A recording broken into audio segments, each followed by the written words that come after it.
Olá, meus amigos pregadores, sejam muito bem-vindos ao nosso canal Pregando a Palavra, o canal do site pregandoapalavra.com.br.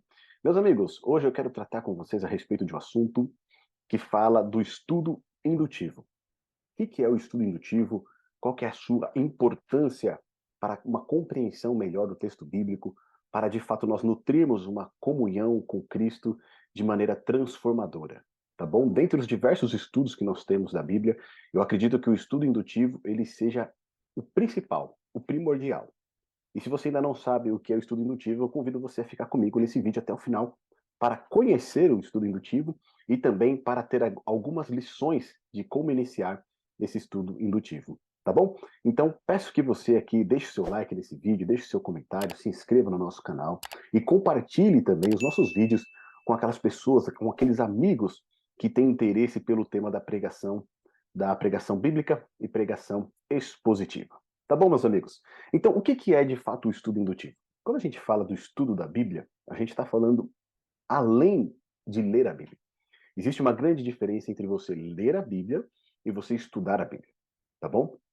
E dentre os diversos estudos que nós temos dentro da Bíblia, eu acredito que o estudo indutivo, ele é aquele que transforma de fato a vida, tá bom? Você pode, por exemplo, estudar a Bíblia por tópicos. Então você pega alguns determinados tópicos, que seria um estudo sistemático, né? Então vamos fazer um estudo ali sobre a palavra de Deus. Então você vai em diversas passagens bíblicas que vão falar a respeito da palavra de Deus. Você vai fazer um estudo a respeito do pecado. Então você vai em diversas passagens da Bíblia que vão trazer a definição de pecado, as consequências do pecado e etc. O estudo indutivo ele é um pouco diferente, tá? Como o próprio nome diz, indutivo significa que você realiza um estudo bíblico de uma passagem de um texto e você vai sendo induzido à compreensão verdadeira com a qual o Espírito Santo inspirou o profeta, o apóstolo, tá certo? Então, o estudo indutivo, ele te leva a compreender o que de fato Deus quer para a sua vida, ou o real significado desse texto. E o estudo indutivo, eu digo que ele é um passo anterior de você preparar uma pregação, um sermão. Então, se você é um pregador, se você é um pregador bíblico expositivo, eu fico aqui recomendando para você o estudo indutivo, conhecer um pouco mais a respeito do estudo indutivo e começar a praticar o estudo indutivo. Tá bom? Então, no nosso site nós temos ali dois artigos que falam a respeito do estudo indutivo e nós temos também dois estudos indutivos publicados para você tomar como exemplo de realizar o seu próprio. Tá bom? Então, aqui embaixo na descrição do vídeo eu vou deixar o link tanto para os artigos que falam a respeito do estudo indutivo, quanto para estes dois estudos para servirem de exemplo para você. Meus amigos, aqui nesse primeiro artigo tem um ponto que diz o seguinte: a Bíblia é o livro mais vendido de todos os tempos e também é o mais lido. Que o estudo das Sagradas Escrituras é benéfico para todo o homem é inegável, apesar da oposição das interpretações equivocadas e dos falsos testemunhos que nós temos hoje em dia. Nós temos diversos benefícios ao estudar a palavra de Deus, e alguns deles são corrigir as nossas más condutas, os nossos maus hábitos, tá certo? Nos capacita para toda a boa obra de Deus, nos afasta do pecado, é uma arma contra os poderes das trevas, nos ensina o caminho para a vida eterna, nos revela quem é Jesus e a sua missão, nos santifica e nos conduz à verdade.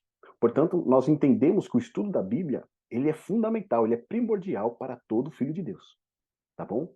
E dentro do estudo da Bíblia, o estudo indutivo é aquele que te traz uma transformação completa, genuína. É de fato o estudo que vai te santificar, que vai limpar a sua vida das impurezas do pecado. Então, o que é o estudo indutivo? Tá certo? Basicamente, você vai ter três verbos no estudo indutivo. O primeiro deles é observar, o segundo, interpretar e o terceiro, aplicar. Tá bom? Lembra que a gente falou que na pregação expositiva também nós temos três verbos, né? Ler o texto, explicar o texto e aplicar o texto. No estudo que precede a pregação expositiva, então nós precisamos observar, interpretar e aplicar, tá bom? Então, o primeiro passo, observar. O que nós fazemos? É lógico que todo estudo da Bíblia, ele precisa ser regado pela oração. Pedir a iluminação do Espírito Santo, pedir ao auxílio de Deus para que nós possamos ter a compreensão correta do texto, tá bom? Então, todo estudo precisa ter oração. Precisamos iniciar com oração e finalizar com oração. Então, depois de nós termos ali orado, pedido a capacitação do Espírito Santo na nossa vida, a iluminação de Deus, nós vamos agora para o primeiro passo do estudo indutivo. Qual é?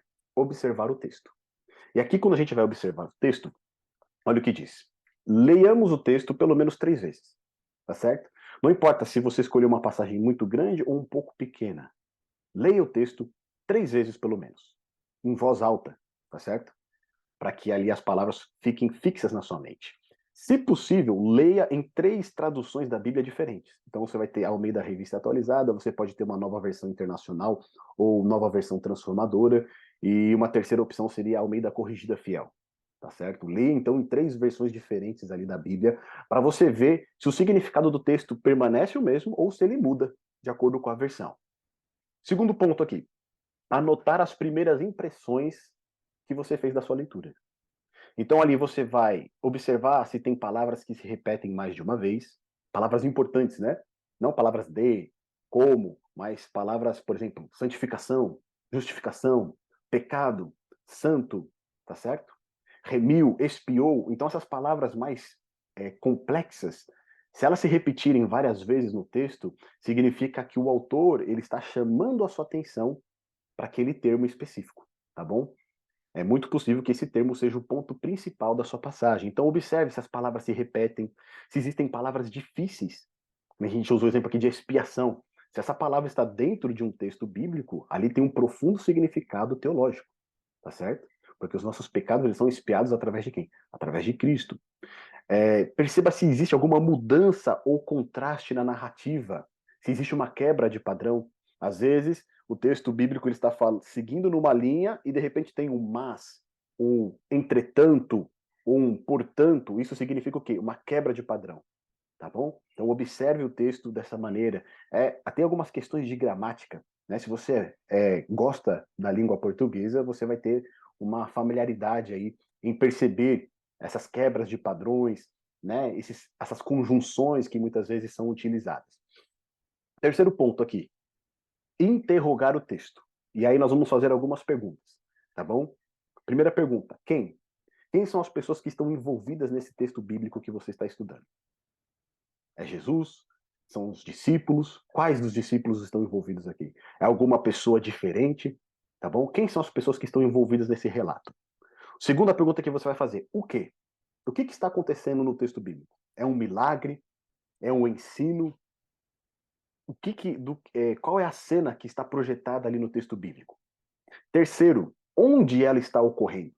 Muitas vezes o local tem um significado profundo, tá bom? Por exemplo, quando Abraão ele vai para sacrificar Isaac, ele vai para sacrificar no Monte Moriá.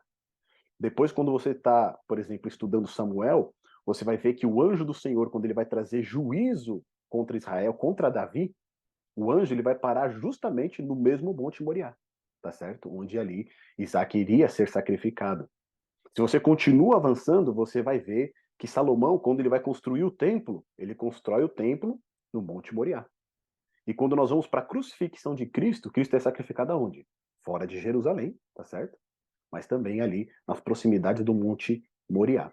Então a gente percebe que todos esses locais, eles estão o quê? Conectados, eles estão ligados. Então é importante, muitas vezes, quando a Bíblia menciona um lugar, você procurar na Bíblia em que outra porção do texto bíblico esse lugar ele já foi mencionado e ver se existe alguma relação entre eles.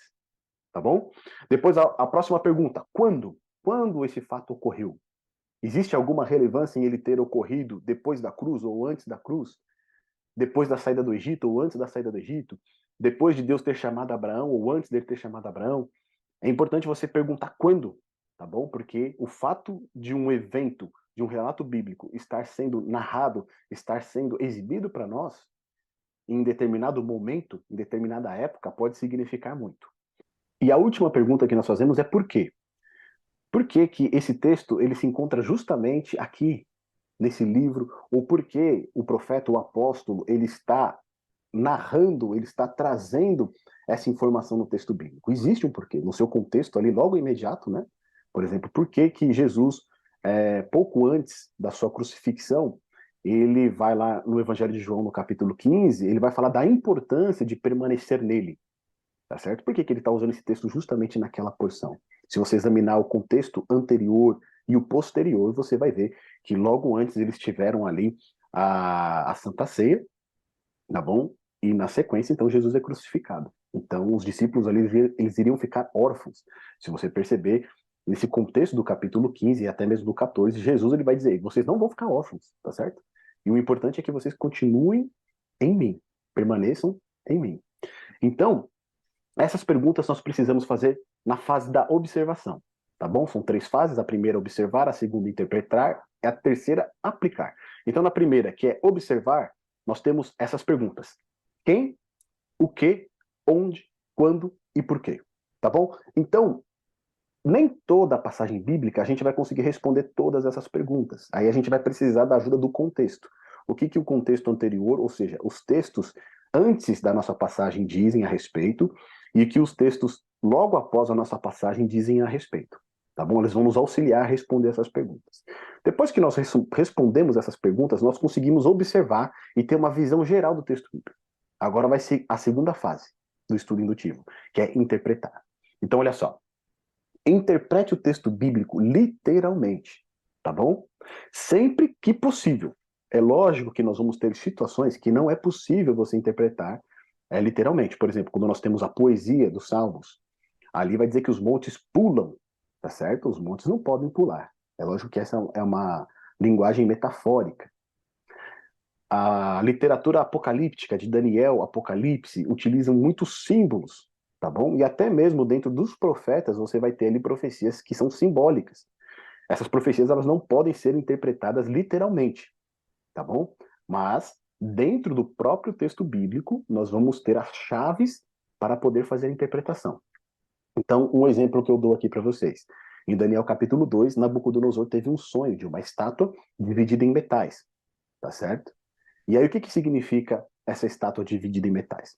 No próprio capítulo 2, no final, Daniel vai dar a interpretação. Ele vai dizer que cada um desses metais preciosos que compunham a estátua do sonho de Nabucodonosor vão representar o quê? Reinos. Tá bom? Então, a própria Bíblia já vai dar a interpretação. Daniel capítulo 7, quando Daniel, né, tem uma visão ali à noite a respeito daquelas bestas que surgem do mar. Então ele vai ver um leão com asas, depois vai ver ali um urso e etc. O que, que são essas bestas que surgem do mar? No próprio capítulo 7, vai ter a interpretação desses animais, tá bom? Então, se o texto não é um texto de poesia, não é um texto de profecia apocalíptica, sempre procure interpretar literalmente. Uma outra situação em que não é possível interpretar literalmente, parábolas, tá bom? As parábolas do Senhor Jesus, elas não devem ser interpretadas literalmente. Por quê? Ali são histórias que representam uma verdade espiritual. Mas agora, se o texto é uma narrativa, quando a gente tem, por exemplo, os primeiros 5 livros da Bíblia, né? Se é uma narrativa, se nós temos os evangelhos, se nós temos as cartas apostólicas, todas essas são literais. Então a gente pode interpretar literalmente o que está escrito ali. O que vai dizer se podemos interpretar literalmente ou não é o gênero do texto bíblico. Então sabemos que poesia, profecia apocalíptica não pode ser interpretado literalmente, tá certo? E as parábolas também. Então, fora essas exceções, sempre interprete literalmente, tá bom? Segundo ponto para uma interpretação correta.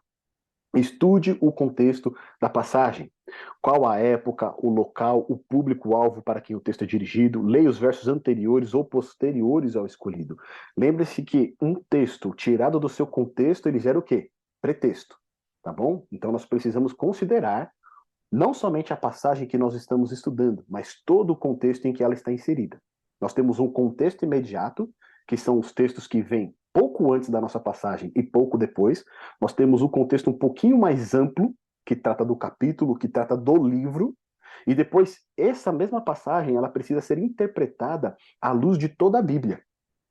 Tá bom? Então eu não posso de repente pegar uma passagem apenas, interpretar a ela ali de uma maneira, e quando eu vou depois comparar com outros textos da Bíblia, a Bíblia contradiz o que eu interpretei, tá bom? A minha interpretação, ela precisa estar fundamentada no contexto imediato, no contexto mais amplo e também dentro de toda a Bíblia.